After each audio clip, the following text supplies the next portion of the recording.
Greetings, everybody, and welcome back to Factutainment. I'm Zero Yeti, and I'm joined by the owner of the channel, Aura Master 101. Hi, everybody. Merry Christmas. We're releasing this on Christmas. We are not. And we are. And I'm also joined by Beth.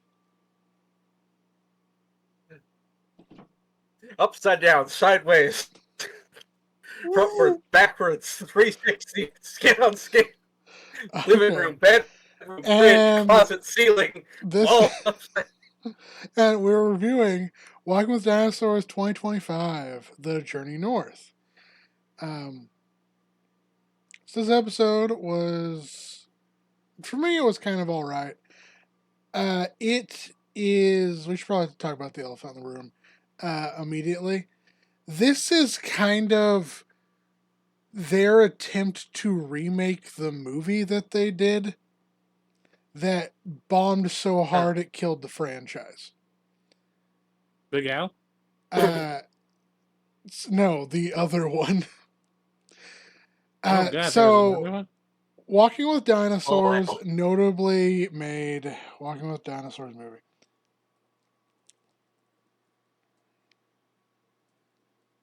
Mm-hmm. So I forget which year it was. I want to say it was like 2012, 2013. Yeah. So Walking with Dinosaurs notably released a feature-length film in 2013 called Walking with Dinosaurs the movie. And it featured the focus character was a Pachyrhinosaurus. And then it was all about like there's herd Pachyrhinosaurus, they're babies, they grow up, they try and follow the herd on migration. They're being consistently chased by like a Gorgosaurus.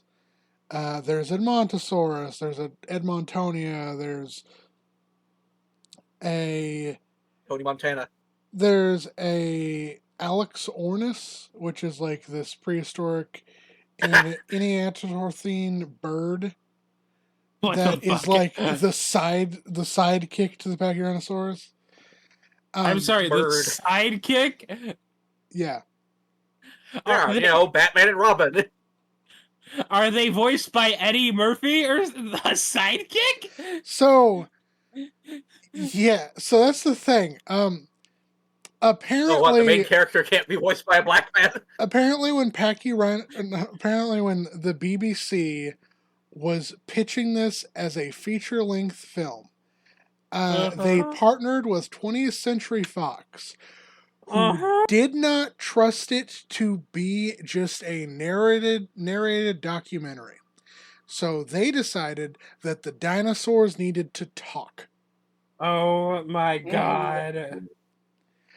And they did this so late into production, there's no lip syncing to the voices. The voices just kind of show up out of nowhere for each of the characters. And each of the characters is voiced with this very hamstring dialogue, this very kiddie dialogue. They re-edited the movie to cut out any of like the major death bits or like anything that'd be scary for audiences to make it a rated G film. Oh. It killed the franchise. That's how bad it was. We will watch this eventually. Hey, Chris, when I was making fun of, like, there being a sidekick character and them being voiced by Eddie Murphy, I was kidding. I did not think that they were actually going to, like... I know you were kidding, which makes that funny. So, you have John Leguizamo as the Axel Ornis. You have Justin Long as... Yeah. You have Justin Jacob Long as the main Pachyrhinosaurus. Tia Sinclair as the love interest. Skylar Stone as he's a brother. You have Frank Werner. Frank Welker. Yeah, Frank Welker as Gorgon. Okay, I need to explain. Frank Welker does a lot of animal voices because he's really good at it. Chances are he voiced most of the animals in your childhood cartoons. Also, he's Megatron. Oh yeah, Hang on. there's also live action people in it. Oh, how did they get there? So apparently they're hiking they're Oh, like in the wilderness exploring, and then they find a dinosaur bone, and then it's like a time travel flashback.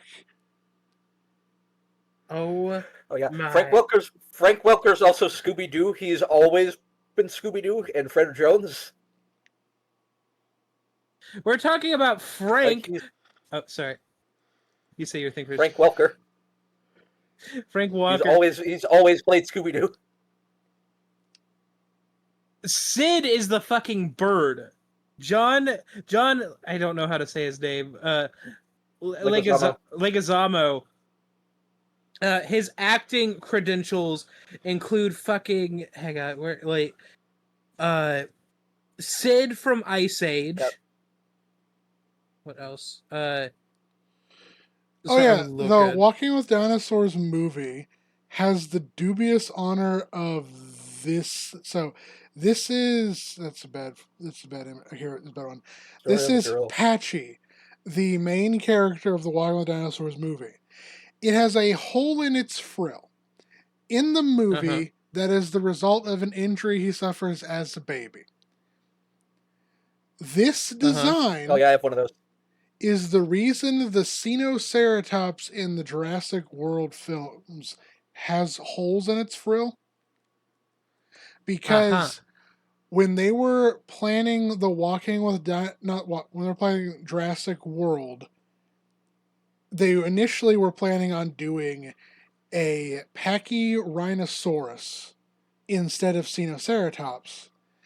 And then they decided to change it near the last minute to be a Chinese ceratopsid, so that they could market it in China for cheaper. Jesus Christ. Which is why this looks so different from the actual animal.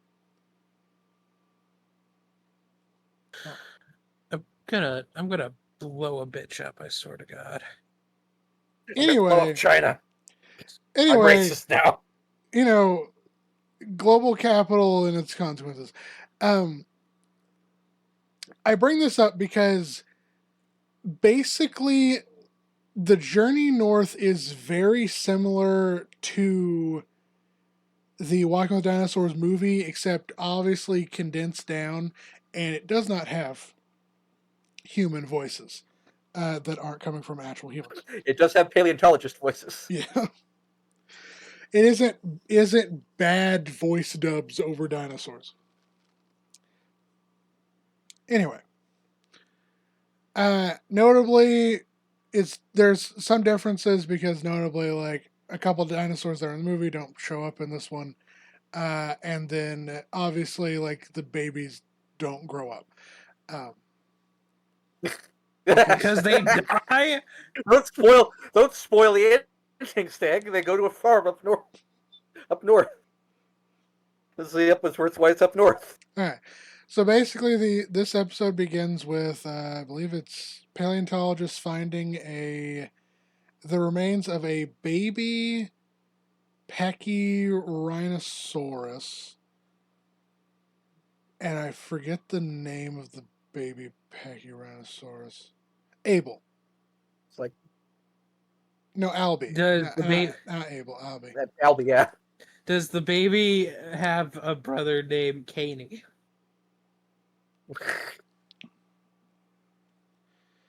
Man, if there were two Pachyrhinosaurus and that one on the moon and one killed the other with a rock, would be fucked up or what? Well, you need to pull up the screen cap at the beginning of the scene. The subtitles, for some reason, the subtitles, when their dinosaurs make noises, they make like the subtitles will say roar or whine or this or that, but you need to pull up the one where when Albie's making noises.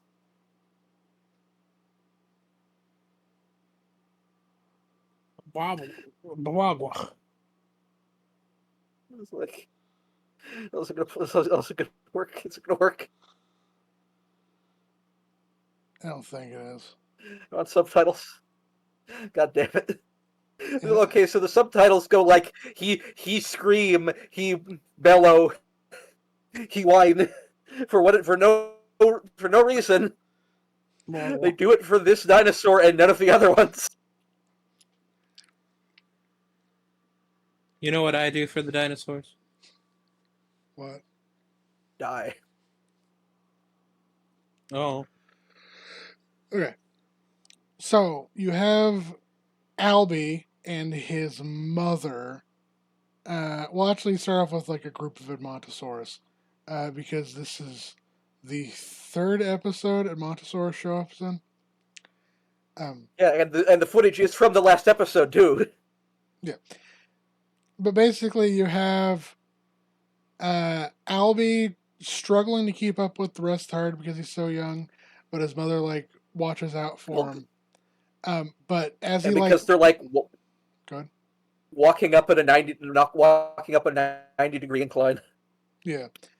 So he like gets separated from the rest of the herd, and then an Asdarkid comes down and tries to eat him, and then his mother arrives at like in the nick of time and scares it off.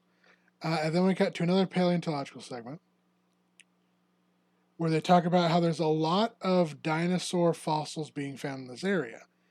And then it cuts to the Pachyrhinosaurus herd again. And it shows that basically they're all on this mass migration northward. And all of the smaller Pachyrhinosaurus herds from throughout Laramidia are kind of joining up in this to go northward to feed seasonally, and they're kind of portraying them like wildebeest in Africa, where they're constantly moving. Carpooling. Yeah. And then we have a segment where it shows that there's two male Pachyrhinosaurus fighting for dominance, and they do have this whole segment where they talk about how every Pachyrhinosaurus crest is slightly, like, frill and horns are slightly different. And this is due to something called individual variation, which occurs in some animals. It's like how not every deer has the same antlers. Or, like, different birds may have slightly different patterning on them. Sorry, I was getting a drink. But two males fight. Bad. And during this scuffle, it's said that like the mother's trying to protect Albie, but Albie is curious, and so he kind of wanders off to a different area to watch the fight, which will have consequences later. And the two males go back and forth, and there's an older bull and there's a younger male, and the older bull. At first, the younger male bests the older bull by knocking him over and like cracking a couple of his ribs. And they have a paleontological segment where they talk about dinosaurs like Pachyrhinosaurus show a lot of scarring on their skeletons. That is meaning that they lived rough lives, but had very robust like what do you call it? It's that system in your body that's all about treating injuries or preventing disease. You're the anatomy expert. What's it called, Aura? What? What are you talking about? Yeah. There's a system. What the hell does Aura know? There's a system in your body where it is specialized on like preventing disease and treating injuries and illnesses. Oh, yeah, the endocrine, lymphatic / maybe endocrine system. No, lymphatic drains the extra fluid in your tissues. Is it the immune system? Yes, nervous system. The immune system. Okay. Forgot what my immune system is. I almost died. Hey, to be fair, there was one time where I took a anatomy and physiology class, and we were going over like the hand, and we were going over the carpals, and he's like, "No, when the hand like does this thing, it forms like something specific. Specific. Can you guys tell me what it is?" And all of us were And dead then he does the silent. circle game thing. All of us were dead silent because we didn't know what he was talking about. And he was like, "Hey, come on, it's not that difficult." And I speak up and I'm like, "Is it the carpal tunnel?" And he's like, "Yeah." And it's like, "Ah, okay." Yeah. Sorry, I was blanking Carpal on it. tunnel's what I take to when I swim to work. And so they have this whole segment where it's like they lived rough lives, but they had really good immune systems, so they're able to heal.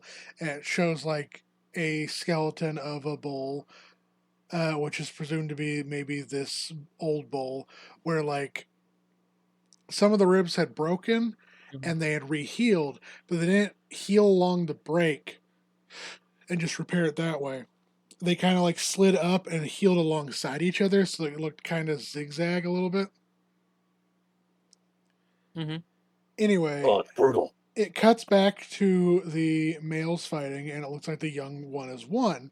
But then the old bull gets back up and rams into the young one, knocking him over, Because and it has then no honor. the young one surrenders. Mm-hmm. And Dishonorable move. then after that happens and like the dust settles, Albie realizes he's lost his mother. Uh, so that's the Goes consequence up by coming a back to rhinoceros. haunt him. And they have another segment where they talk about like every Pachyrhinosaurus had like a different head shape, like a different frill and horn ornamentation, and that may have been used to distinguish each other during these big herds. So Albie, despite the herd moving on, just kind of freezes and looks up with his Yeah. dopey expression Mm-hmm. and just waits and waits and waits. And I thought this is when the predators were going to come, but no. Then his mother has turned around, comes and grabs him, and then they go back to join the herd. And then we have a segment of paleontologists in the boat with what Aura said was a bear, but it's very clearly a dog. And It's because he's scared of dogs because of that homophobic dog he's always talking about. What? This is the neighbor's dog that you said is homophobic or hates you or something. That I always interpret as homophobia. Oh, I could care less about that dog. I think that dog might be dead. Well, no wonder it hurts you. It hates you. are you talking about my neighbor's dog? Or I don't your? know, the one he's talked about one time. No, I think Beth is talking about the dog, your neighbor's dog. Oh yeah, so my neighbor got No. rid of that dog like today. No. That means he's free in the world. He's coming for you, Aura. Anyway, then the paleontologists in the boat, they're exploring like this riverbed, and they find a bunch of dinosaur footprints. Notably of some herbivores like Pachyrhinosaurus. Then they come across the tracks for a no, not Displeosaurus, Gorgosaurus. Goro. Yeah. Yeah. And they make a cast of it, and they kind of talk about what Gorgosaurus was like. And then we see a trio of Gorgosaurus in pursuit of the massive herd. Then we see the Pachyrhinosaurus. Go ahead. Well, this is something you stated during the video that the Gorgosaurus was closely related to the dinosaurs from the last episode, like their closest relative, because these look almost exactly the same model. It's the same. Yeah, it's the same model. So Gorgosaurus and Albertosaurus, I believe, are each other's closest relatives. That's the skeleton of Gorgosaurus.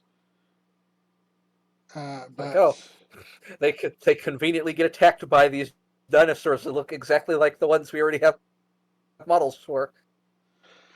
Which means in this episode there is one new model.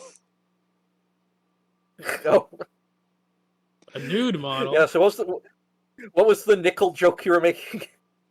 So I had the joke of, hang on, we're about to do it.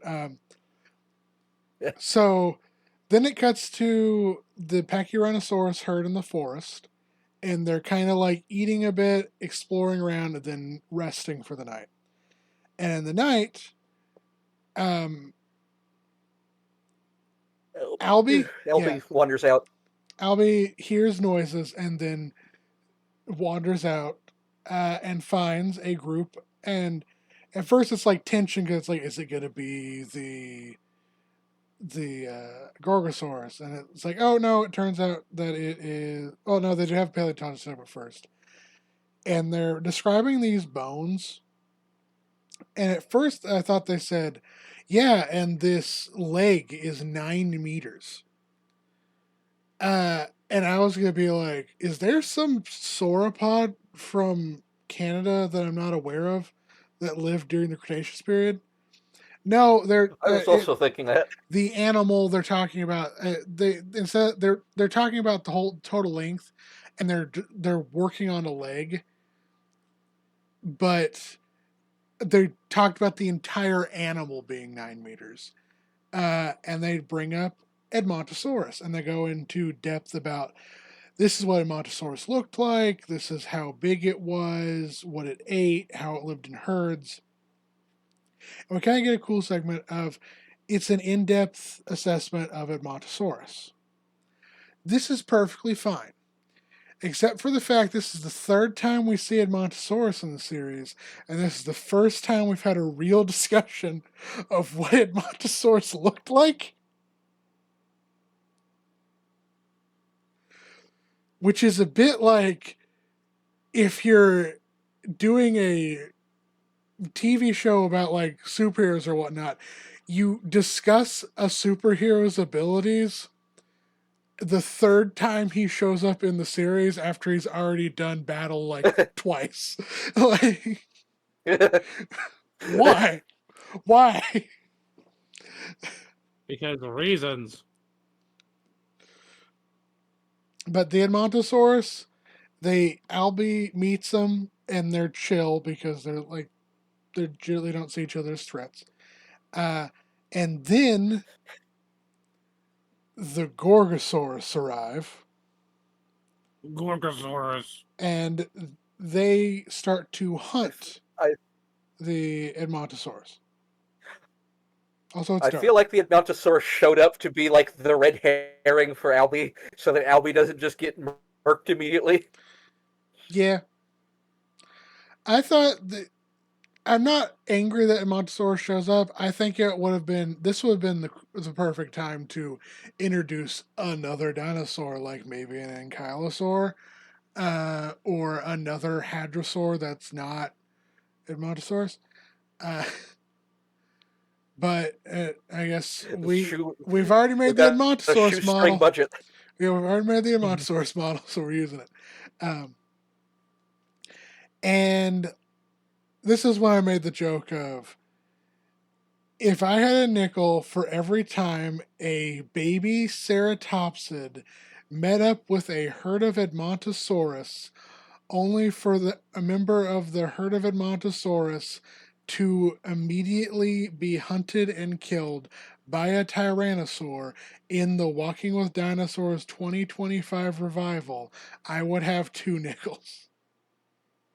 Because this happens in this episode, and this happens in the first one.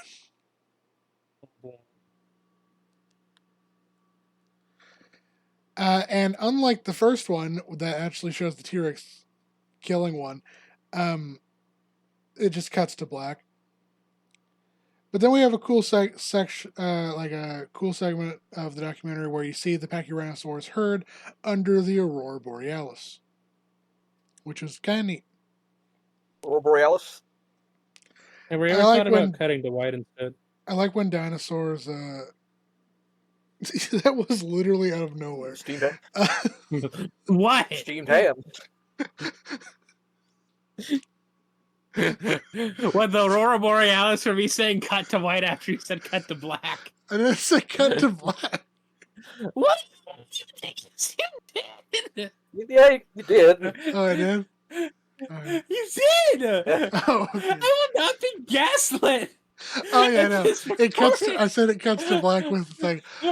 Sorry, I thought it was like I said that you were saying that Aurora cuts. To Borealis. It was just like there was such a Aurora delay. Borealis. In this part of the country, at this epoch. It's just that there was such a delay between when I said cut to black and when you said cut to white instead that I Beth, didn't I would like to- recognize. I would like to thank you for being in this recording space right now to show that Chris tries to get. I'm kidding. You are right. There was a big gap between you saying cut to black and me saying fade to white.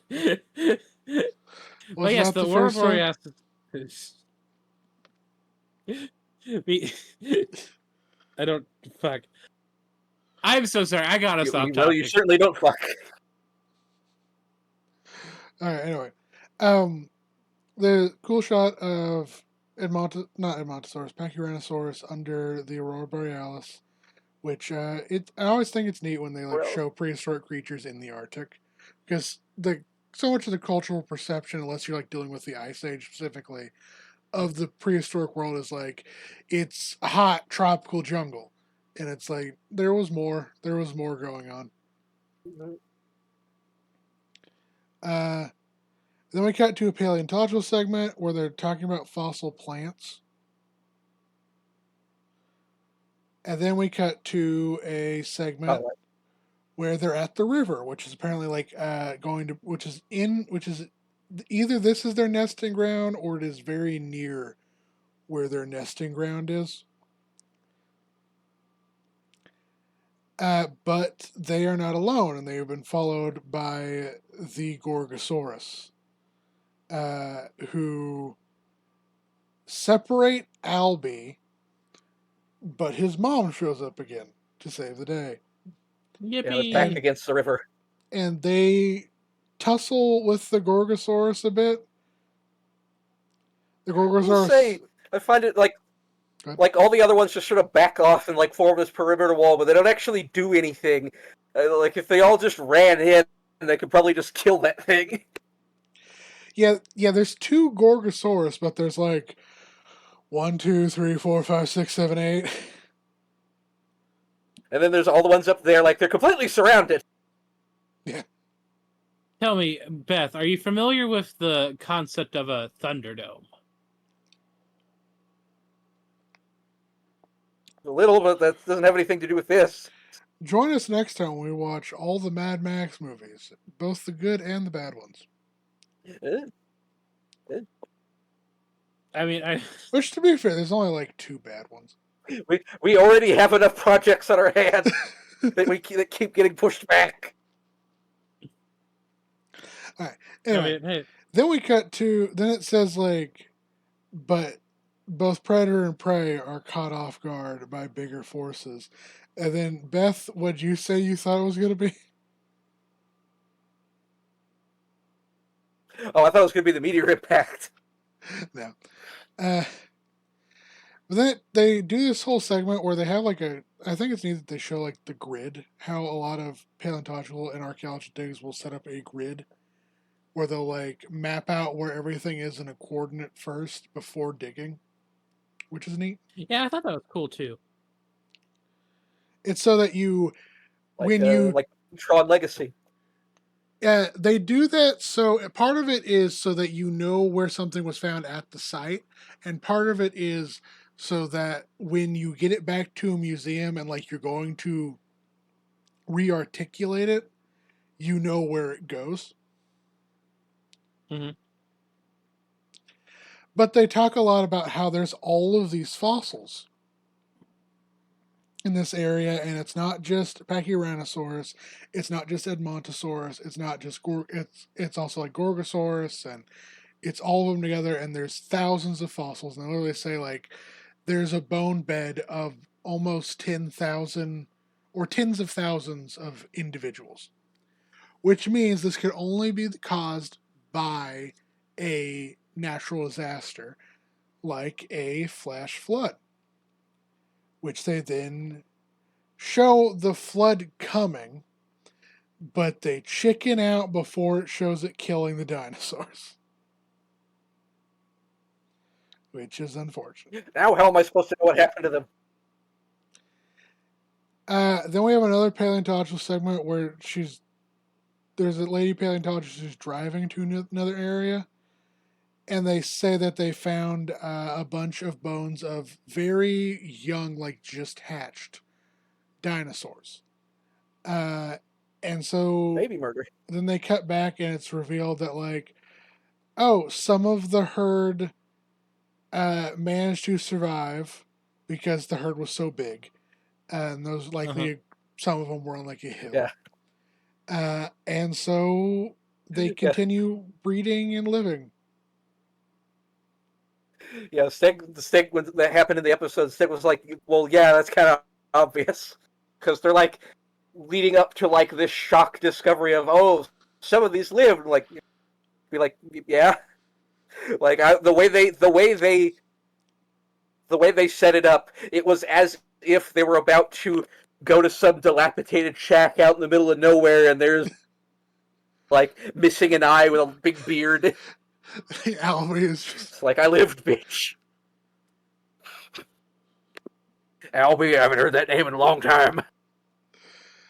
but yeah, that's Walking with Dinosaurs 2025, The Journey North. I guess just some information on the two new creatures we get. So Gorgosaurus is a genus of Tyrannosaur theropod dinosaur that lived throughout West North America during late Cretaceous period.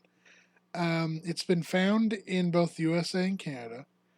It is most closely related to Albertosaurus, and Albertosaurus and Gorgosaurus themselves kind of form the Albertosaurinae.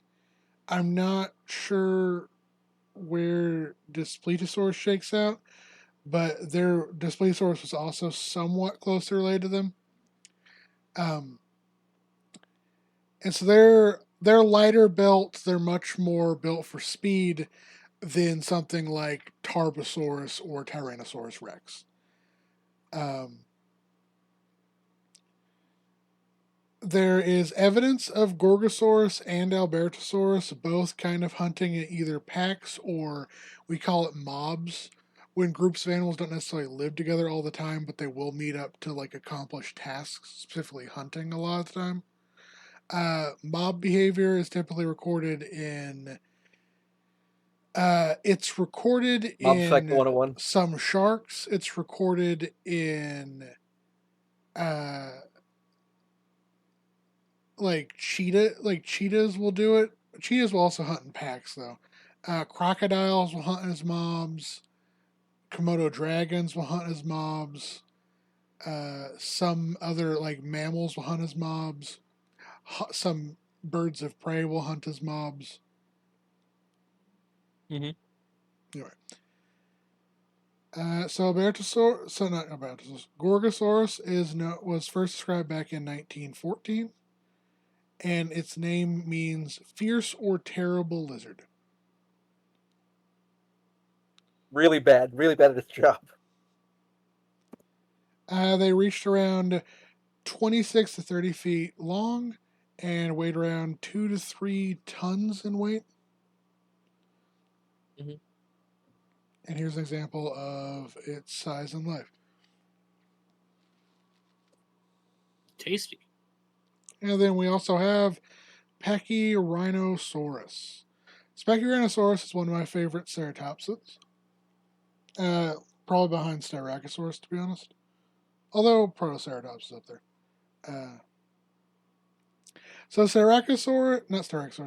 Pachyrhinosaurus is notable for it is a ceratopsian which doesn't really have any horns. I mean, it's got some projections on its frill and maybe one here, But instead of having like a big nose horn, it has this big bony boss, which was hypothesized to them having used it to ram each other as opposed to like fencing with their horns. Mhm. Hey, Aura, didn't your big bony boss just quit her job? Whoa, hey, woof. So, Pachyrhinosaurus is known to have lived throughout the United States and Canada during the late Cretaceous period, around 74 to like 68 million years ago.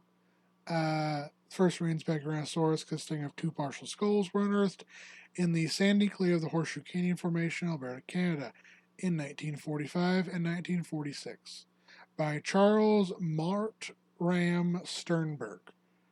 Sternberg dubbed the animal Pachyrhinosaurus canadensis, meaning pachy, or which means thick, and rhino means nose, and saurus means lizard. So it's thick-nosed lizard. Hell yeah. There are three specimens known as, well, three species considered valid: P. canadensis, P. lacustae, and P. paratorum, and several thousand individuals are known. They ranged in size depending on the species from around 12 to 26 feet in length and 4,000 to 8,000 pounds. And it has been speculated that because a lot of them lived in colder areas, such as above the Arctic Circle, that they may have had a coat of downy insulating feathers to help them with the cold, which is not shown in this episode. Here, I'll see if I can pull one up. Pachyrhinosaurus woolly. Oh yeah, Yeah. no, the Pachysaurus. That's Oh, that one's not, going. Ah, That's not what these are. oh, it's a woolly one.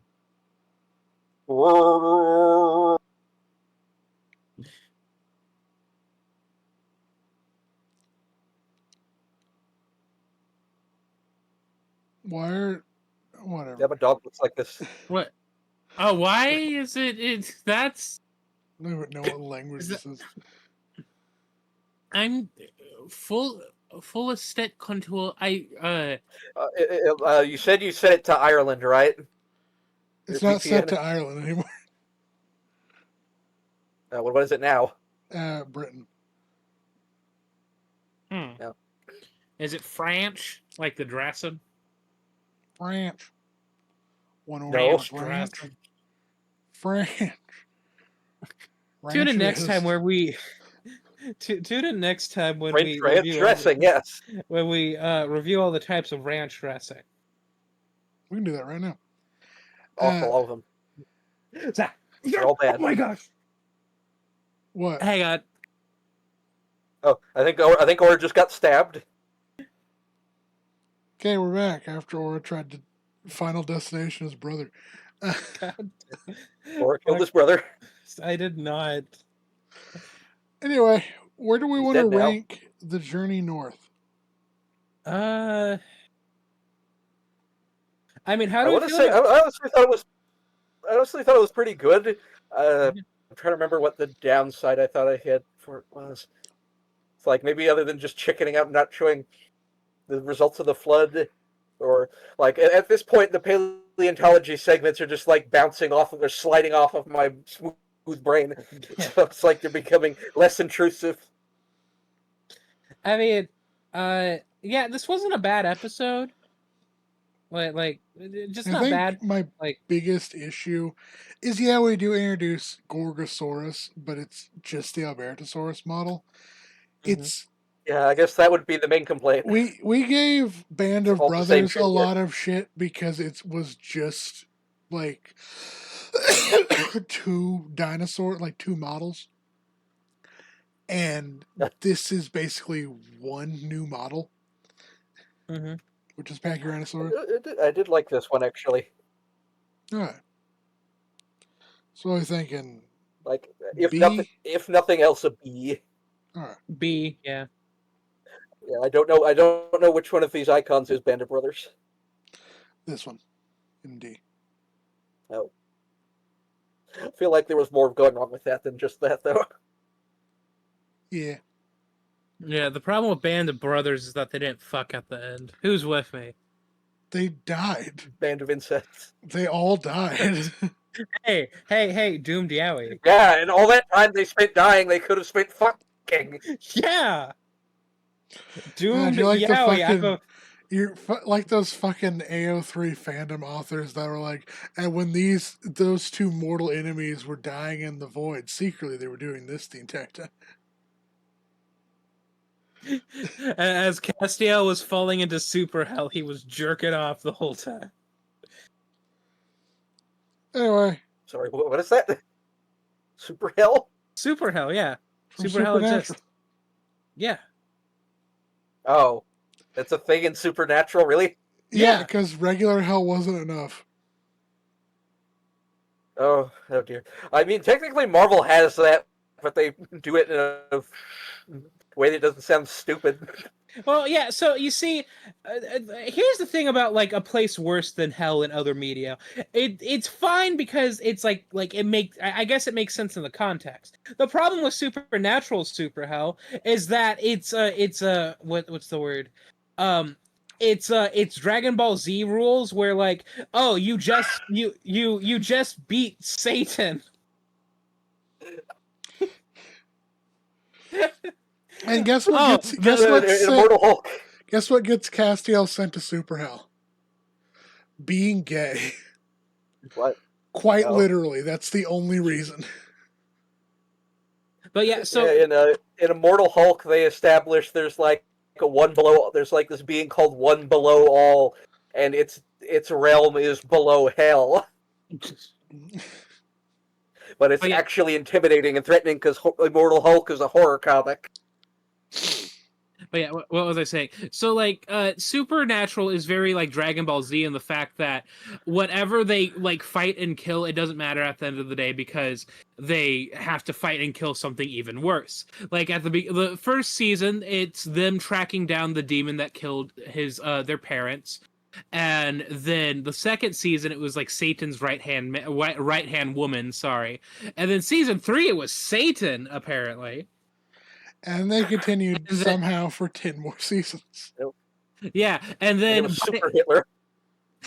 by the end of the series, they're fighting God's evil twin sister, Roberta, which is not me making shit up. Well, I mean, I'm making the name up, but like they get Lilith involved, but yeah, no, I guess some like Christian like some Christian mythos lore drops, but Eve was not the first woman that God made. It was actually Lilith who was made first. Also, Cthulhu is real. Yeah, I've read Sandman.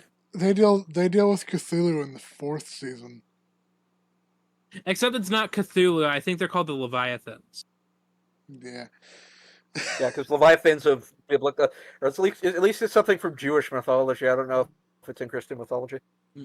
Well, they also literally make it canon that H.P. Lovecraft, the works of him are just Leviathans.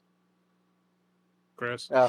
Yeah, because everything in Supernatural, like nothing can be like multi-theistic and supernatural. Everything's monotheistic, and anybody who like anything that is looked at a different way is pagan. So like you have like the 12 Olympians from Greek mythology, but most of them are bad, and even the ones that aren't bad are on thin fucking ice for the Monster Hunter brothers. Yeah, and there's an entire episode where they have almost every god from various religions in an area and like show up for an episode, and they all die in the same episode. See, I thought you were going to say something worse. I thought you were going to say something like, "Oh yeah, all these other gods, they only exist because they copied off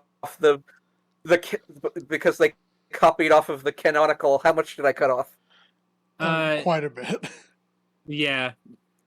Okay. Well, what I thought you were going to say is, oh yeah, all the other gods exist, but they only exist because they copied beat off of the canonical Christian demons and gods that canonically exist in this setting.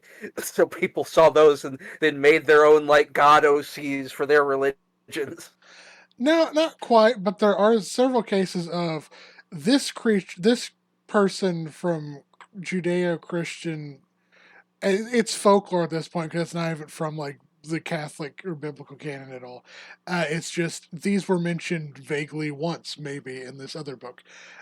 Show up and or like these named demons and stuff, and it turns out they actually changed their name and pretended to be this god from this religion for a while. That happens quite a bit. Oh. What was it? But and also Loki is actually secretly the archangel. Which archangel? Hang on. Yeah, that happens quite a bit too. Loki, supernatural. Oh, he's Gabriel. Oh. And also, apparently, the overarching antagonist of season... Jesus Christ, season 13. How many supernatural seasons were there? What gets me most is at the very last gasp of Supernatural, well past TV basically being dead in the coffin, the only viewers they were getting were stubborn, desperate fangirls holding out for just like a lick of their favorite ship becoming canon. And then just a crumb of yaoi. And the writers were so fucking like dead set in their ways and so petrified that what if a straight man happened to watch this while it was playing in the background? They refused it. And they literally have like Castiel professes love and then goes to super hell. Oh, that's just even worse. Yeah. What are we talking about? I don't know. Let me... What's the word? What's the word? Fujokia, the Japanese term. How many seasons of Supernatural? Yeah. There are 15 seasons. Somehow they squeezed 15 seasons of Supernatural. Anyway... Well, the original run of Supernatural was up to season 5, and from what I've heard, you only want to go up to season 5. What's even worse is that so they just had the last season going on for way too long. Like they could have ended it at episode 19, but no, then they had to have episode 20 where like after they beat God, spoilers for Supernatural, the final boss, the final monster of the whole series is fucking God with a capital G. Dean dies. What? And I can't remember which one's which, but one of them dies of tetanus, basically, because while they're hunting juggalo vampires, he gets stabbed with a metal spider. Juggalo is something else entirely. It's just so insane. Anyway, I don't know. We were talking about Walking with Dinosaurs. Aura made some weird reference to something I didn't understand, and then he went off on that. Yeah, I did. But yeah. You want me to go on a different weird thing? Nope. Are you Bye. sure? No!